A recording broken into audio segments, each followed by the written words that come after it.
Mila vola hatrany amin'ny 5,4 miliara ariary na 5,7 dolara amerikanina ny fanjakana malagasy mba ahafahany miasa araka ny tokony ho izy ho an'ny feim-potoana 2024-2025.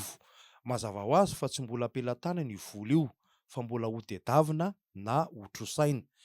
Zavatra tsy dia mahagaga ihany rehefa fantatra fa matetika alefa any amina sehatra tsy dia aingana loatra amin'ny famokarana otrikaina ny fandaniana vola be ataon'ny firenena malagasy. Andeha handray ohatra roa fantatry ny rehetra tsara isika.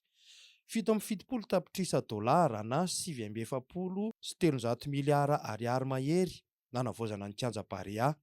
Avy eo tsy afaka mandray lalao iraisam-pirenena akory ary mbola handaniana vola amboniny io manao lalao any ivelany ekipam-pirenena malagasy.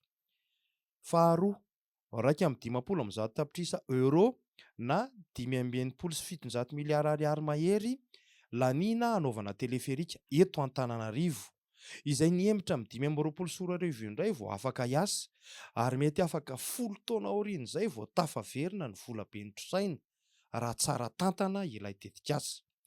Efa manodidina ny 10,9 miliara ariary izany ireo na 7,7 tapitrisa dolara amerikanina.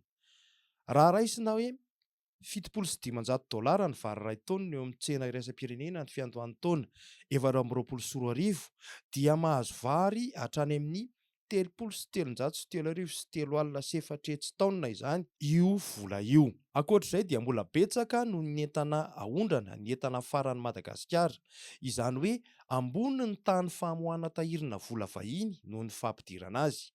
Misy akony amin'ny toe-karena sy ny fiainam-bahoaka izany.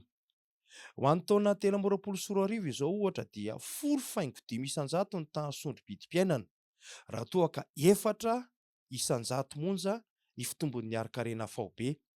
Rehefa ambanin'ny fitombon'ny ari-karena faobe ny tahan'ny fisondrotan'ny vidim-piainana no atao hoe salama ny toe-karena. Ny an'ny Madagasikara zany marary ny toe-karena.